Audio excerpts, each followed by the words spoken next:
Là, chez nous, on dit que c'est le miel et le sucre qui se sont rencontrés et ça fait encore plus doux.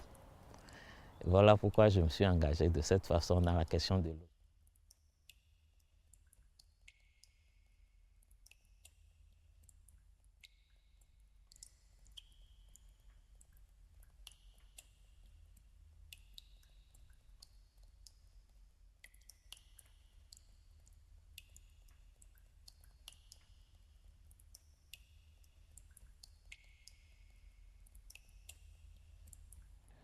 Au niveau de l'irrigation, dans l'évolution de la production rizicole, la coopération chinoise a mis en place un système d'irrigation gravitaire à la fin des années 70, début des années 80. Aucune organisation ne s'est faite autour pour la gestion de l'infrastructure, la maintenance de l'infrastructure et assurer la disponibilité de la ressource. Donc c'est lorsque le programme de réhabilitation des terres est arrivé par ce projet qu'on avait dénommé PARTAM, c'est-à-dire projet d'aménagement et de réhabilitation des terres agricoles de la zone de mission Tové. PARTAM est arrivé en 2008. Donc, avec l'arrivée du PARTAM, une structure a été prévue pour être l'interface entre le projet et la population. La mini-induction d'eau a été opérationnalisée en 2014. La même structure qui doit servir d'interface s'est organisée aussi pour donner une certaine forme de gestion de l'eau d'irrigation. Parce que depuis 1979 que l'irrigation gravitaire a été opérationnalisée, jusqu'à 2008, il n'y a eu aucune forme de gestion de l'infrastructure et même de la disponibilité de l'eau. C'était laissé comme ça. Donc nous nous sommes organisés, on a mis en place, l'organisation s'est donné le nom de comité de gestion du périmètre. Et donc ce comité de gestion s'est doté d'un sous-comité chargé de l'eau. Et ce sous-comité-là avait donc établi de petites règles de fonctionnement qui comprenaient le prélèvement d'une redevance désormais sur l'utilisation de l'eau d'irrigation. Cette redevance-là est destinée donc à entretenir l'infrastructure qui se dégradait déjà. Aujourd'hui, la mairie qui a commencé d'abord par gérer directement l'eau en régie a trouvé un accord de délégation de gestion à une structure locale qui s'est constituée, coopérative aussi, et qui gère l'eau de consommation actuellement sous le contrôle des services de la mairie. Et donc c'est à titre pilote qu'ils le font actuellement, c'est ce qui se fait actuellement. Mais personnellement, j'étais déjà sensibilisé à cette question de l'eau. Lorsque la question du GRET est arrivée de bouche à oreille, mais via la mairie quand même, je me suis tout de suite approché.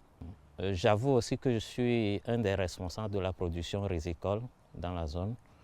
Nous exploitons actuellement autour de 1200 hectares pour une infrastructure hydro-agricole qui était prévue pour 360 hectares seulement. Nous en sommes à 1200 hectares. Et le potentiel pour l'extension des plantations de la superficie est encore grand. La zone a été cartographiée, nous pouvons encore étendre les superficies rizicoles jusqu'à 2000 hectares en plus des 1200 que nous faisons actuellement. Nous avons 2 saisons rizicoles. À la deuxième saison qui va jusqu'à la saison sèche, on a commencé par manquer de l'eau. On n'en a plus depuis 4-5 ans. On n'a plus suffisamment d'eau pour la petite saison. C'est déjà un indice de ce qui est un changement. Alors que depuis, même avec l'extension des superficies jusqu'à 1200 hectares au lieu de 360, l'eau ne manquait toujours pas. Mais actuellement, les signes commencent à apparaître.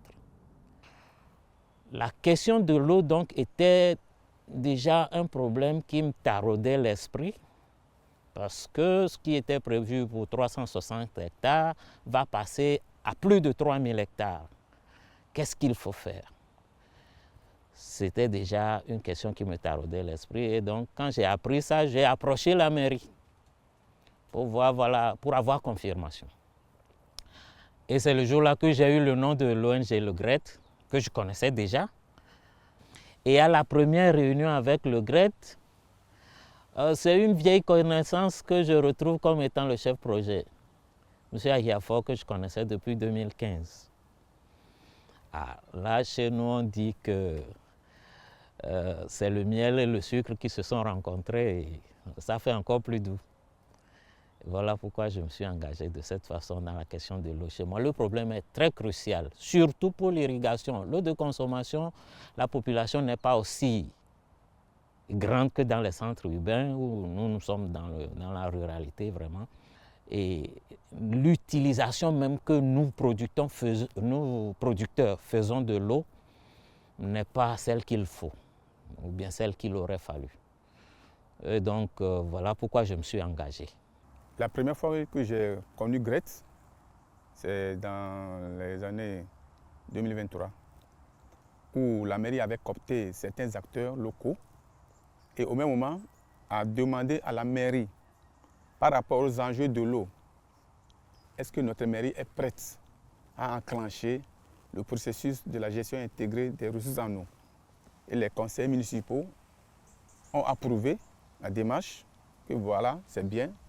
Nous allons aussi implémenter l'AGI dans notre commune. Maintenant, quand GRET a eu le quitus de la mairie, et il y a eu des ateliers, des racontes sur racontes, jusqu'à ce qu'on puisse mettre sur pied, identifier les acteurs clés, les usagers qui interviennent dans la gestion de l'eau, de tous citoyens, les femmes, les hommes, jusqu'à adopter finalement un comité plus rétréci, composé de 168 personnes. Donc, c'est avec ces membres que nous avons arrivé à trouver les statuts et règlements intérieurs qui doivent conduire maintenant à la mise en place du comité OLGE. L'OLGE, c'est l'organe de gestion de l'eau qui est prévu par le Code de l'eau du Togo comme étant l'organe qui devra gérer dans son ensemble les ressources en eau. Et c'est en même temps une émanation de la commune. Et donc cette gestion-là est confiée à cet organe. Comment cet organe a été mis en place? Ça a été d'abord une démarche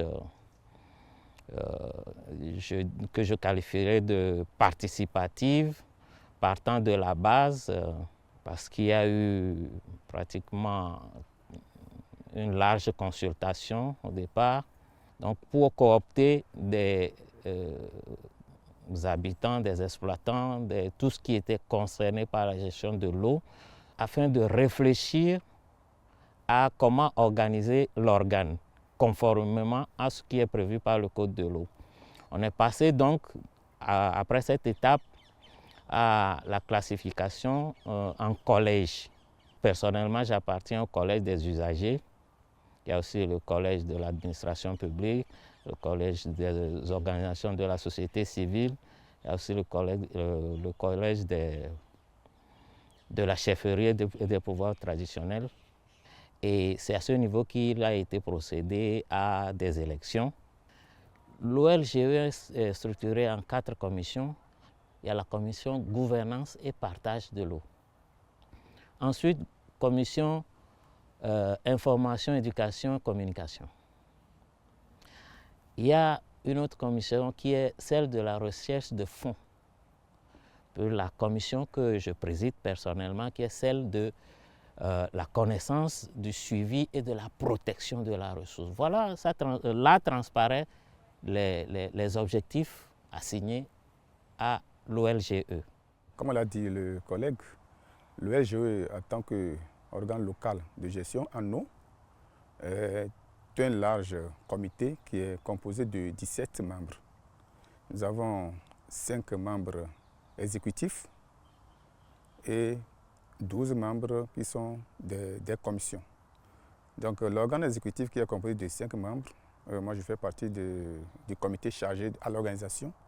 Donc quand nous prenons le président, le vice-président, le secrétaire, la trésorière, le chargé à l'organisation. Voilà les 5 membres qui constituent les membres exécutifs.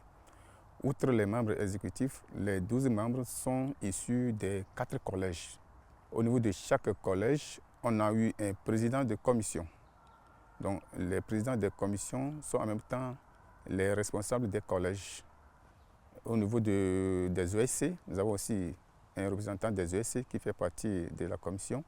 Au niveau de l'organisation de la société civile, qui est composée des comités cantonaux de développement, des comités villageois de développement, de la chefferie traditionnelle, etc. Et il y a un collège qui est réservé également aux services techniques, que nous appelons les services techniques d'État, les STDE. Donc voilà, on ramassé les 4 collèges qui constituent les 12 membres. Mais l'OLGOE étant un organe élargi et plus élargi aux autres membres, et à notre niveau, au niveau de RAO 1 au Togo, nous avons près de 168 personnes dans le comité élargi. Donc selon notre statut et règlement intérieur que nous avons élaboré par l'appui du GRETS, il a été ressorti que le comité aura un mandat de 3 ans renouvelable une fois. Mais nous sommes en train de réfléchir pour voir est-ce que les 3 ans suffiront vraiment à ces membres d'aller au bout de leur mission. Parce que la commune est très large. Nous avons une commune de 1014 km² avec une population de 119 400 habitants. Donc vous voyez déjà que la taille de la commune vraiment ne va pas nous faciliter la tâche. Donc nous aimerions, nous pensons dans les jours à venir qu'on puisse étendre un peu la mandature pour qu'au bout du mandat, on puisse faire quelque chose de palpable. GRETS aussi est là quand même pour nous appuyer par rapport à nos sorties sur le terrain, dans la sensibilisation. Notre mission est d'abord de servir de courroie de transmission entre le prestataire, qui est la Togolais des eaux, la mairie, qui est le maître d'ouvrage, et les populations qui sont les consommateurs ou les usagers. Donc notre mission est de sensibiliser les populations sur les dangers que courent les citoyens en faisant une mauvaise pratique de l'eau. Nous sommes appelés également à aider la commune à élaborer un schéma de gestion en eau. Et nous sommes là également à aider la commune à identifier les ressources en eau qui sont disponibles et qui sont mal gérées sur le territoire pour pouvoir les contenir et les diriger. Donc il y aura cette relation de partenariat. En tant que LG, nous ne sommes pas des prestataires, nous ne sommes pas des partenaires qui cherchent de l'argent, mais notre travail est bénévole. Donc nous sommes appelés quand même à aider la mairie à gérer efficacement et efficacement l'eau pour que l'eau ne finisse pas d'un jour à l'autre devant nos populations. Comme c'est d'un commun accord que les OLGE sont mis en place avec la mairie, il a été dit que les mairies puissent quand même introduire dans leur plan de développement communal la notion de l'agir. Même si notre mandat finit, au bout des 3 ans, ceux qui viendront vont continuer toujours les mêmes actions que nous avons à ménager, les mêmes actions que nous avons entrevues. Bon, au niveau des villages, la principale source d'alimentation de l'eau provient des fleuves. Puisque souvent, nos villageois, bon, vous excusez le terme, nos villageois disent souvent que l'eau du forage est salée et donc ils préfèrent aller dans les rivières pour avoir de l'eau. Mais avec des sensibilisations, on les a fait comprendre que, quelle que soit la couleur de l'eau du village, l'eau des rivières n'est pas une eau potable. Et nous avons reçu des aides des organisations non gouvernementales qui viennent en appui pour étendre le réseau en eau en creusant des forages. Donc autour de ces forages, souvent il y a des litiges parce qu'il y a un comité qui est mis au niveau villageois que nous appelons les comités eau. Et ces comités eau sont composés de 5 membres. Et dans les 5 membres, prioritairement, on a donné la place aux femmes parce qu'on s'est dit que le besoin en eau vraiment est récurrent et que c'est les femmes qui souffrent beaucoup. C'est elles qui font des corvées. S'il n'y a pas de l'eau, c'est elles qui se chargent, aller faire la vaisselle, faire des corvées, préparer pour la famille. Donc, on a proposé dans les petits tests, les règlements, que dans les 5 membres, il faut qu'il y ait 3 femmes qui doivent occuper les postes de présidente et de la trésorerie. Donc c'est ce qui fut fait dans les villages et les comités sont formés et ils sont installés. Maintenant, quand nous venons au niveau de la commune, même de la commune urbaine, au niveau de la ville, nous avons un barrage qui alimente la ville. Et la spécificité, c'est que le barrage qui alimente ma commune se trouve dans une autre commune. Et tout autour du barrage, bon, donc vous comprenez que c'est l'eau de surface qui alimente toute la ville. Et aux abords de ce barrage, il y a des pratiques anthropiques qui se font et qui risquent de mettre en doute la sécurité de l'eau. Nous avons des riziculteurs aux abords, nous avons des champs de maïs, nous avons des gens qui font du coton et surtout avec des pratiques chimiques, avec la pluie, donc les ruissellements de ces produits-là se convergent vers le barrage. Et il arrive souvent qu'au niveau de la togolette des eaux qui se charge de la distribution de l'eau, les populations s'étonnent de la couleur vraiment de l'eau. Vous prenez de l'eau au robinet, quelques minutes après, quand l'eau se décante, vous allez retrouver des corps étrangers dans l'eau. Et la population se soulève que comme quoi ce n'est pas de l'eau potable. Donc on a conscientisé la population qu'il n'y a pas de panique, mais on continue.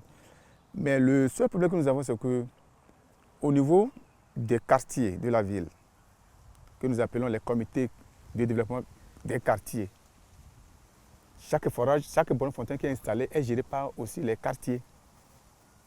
Donc vous allez voir que nous avons 24 quartiers dans la ville seule. Mais si nous voulons parler de la problématique de l'eau même dans nos communes aujourd'hui, puisque les villages sont plus peuplés que la commune, nous avons ce problème de la transhumance. Parce que tous les cours d'eau sont bordés par des peuples transhumants qui traversent l'eau, qui s'abreuvent dans l'eau et qui défèquent dans l'eau. Or, c'est la même eau également que les populations riveraines s'en servent dans les champs, puisqu'on ne peut pas transporter de l'eau potable de la maison jusqu'au champ. Et ça a été des sources de conflits meurtriers. Mais quand nous recourons à la population, quand nous recouvrons au niveau de la mairie, les mairies disent que bon, ce problème est trop grand pour eux, donc il faut voir le ministre. Quand on remonte vers le ministre dit ah ça là, il ne peut pas. Et jusqu'à aujourd'hui, on n'arrive pas à trouver une solution idoine pour la transhumance. Mais le problème qui se pose souvent, qui vraiment ne trouve pas de solution, c'est que chez nous, on coupe l'eau à tout moment, sans préavis. On coupe l'eau. Alors que notre code de l'eau prévoit qu'on ne peut pas couper de l'eau. L'eau est une ressource naturelle, indispensable, mais on coupe l'eau. Et surtout, ce problème est fréquent à l'approche de la saison sèche. Puisque je le disais que la source d'approvisionnement de l'eau, c'est les eaux de surface. Donc, quand il ne pleut pas beaucoup, le barrage sèche et le débit n'est plus important. Et devant ça aussi, ce que la population a pu faire, les gens ont commencé déjà par sentir que l'eau ne suffit pas et qu'on coupe l'eau à tout moment. Donc ils ont passé à une solution secondaire. C'est de créer ou bien d'avoir dans leur ménage des forages munis des polytanks. Vous voyez?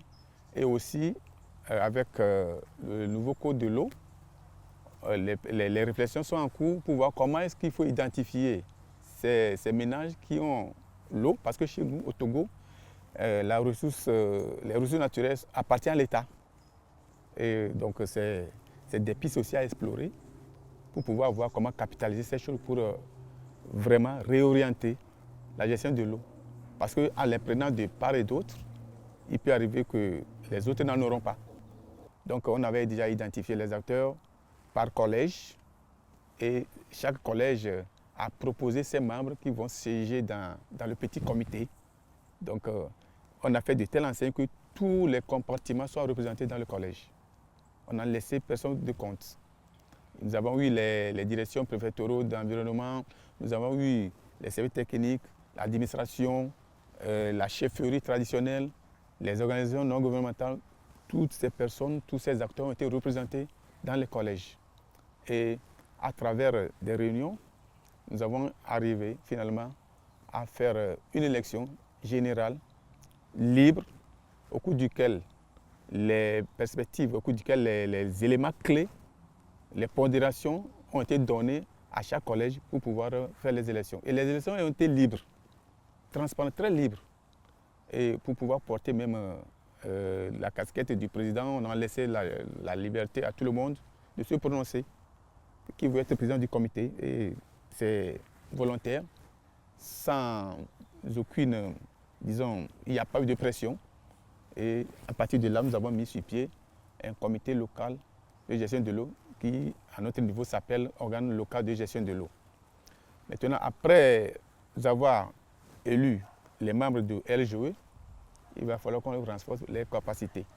Donc il y avait eu des ateliers de renforcement de capacités, d'abord sur le cadre institutionnel de l'eau au Togo, et une deuxième vague de formation sur le renforcement des capacités des acteurs, sur la gestion administrative. Donc c'est dans cette dynamique que nous avons travaillé au niveau de notre commune. Et GRET avait déjà identifié certains acteurs qui devront venir aussi en France ici et apprendre, échanger et faire un revoir croisé de comment se fait l'agir ici en France, au Sénégal et au Togo, pour qu'on puisse ensemble aussi voir quelles sont les avancées, quels sont les défis, les difficultés des uns et des autres. J'ai eu des étonnements positifs et des étonnements négatifs. Étonnement positif, c'est le fait que les communes sont structurées en miniature, ce qui n'est pas le cas chez nous. J'ai donné l'exemple de chez moi. J'ai plus de 114 000 habitants. Par contre, une petite commune de 95 habitants qui arrive à s'organiser et à avoir des infrastructures de telle sorte, ça m'a vraiment choqué positivement. Également, j'ai appris au niveau de Grenoble qu'il y a eu une charge d'articulation pour pouvoir nouer cette confiance aux citoyens de participer aux réunions. C'est parce que leur position, bien leur point de vue seront pris en charge. Ça aussi, c'est une initiative innovante que j'ai découverte. Et étonnement négatif, peut-être, c'est au niveau du collectif Rebond, qui a voulu demander au niveau de la municipalité les données sur l'eau et que le maire n'a pas voulu lui donner. Ça m'a étonné parce que nous considérons souvent les pays riches comme des pays démocratiques.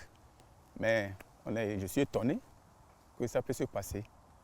Et également des étonnements négatifs également. Bon, au niveau de Grenoble, par exemple, il n'y a pas cet enchaînement.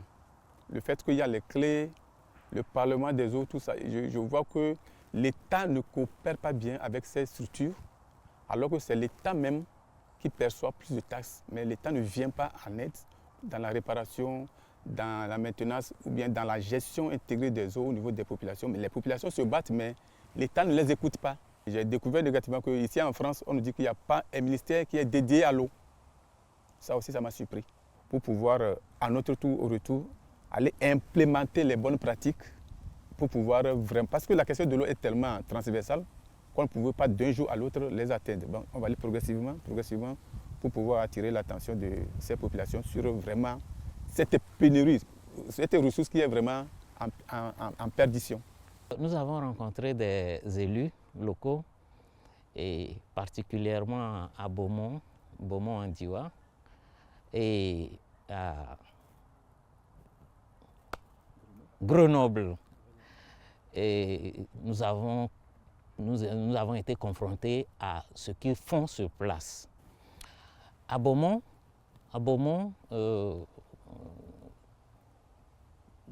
l'infrastructure que nous avons vue par rapport à la population de la commune m'a surpris, et donc agréablement. À Grenoble, je ne m'attendais pas à des difficultés de cette sorte-là dont les élus nous ont parlé.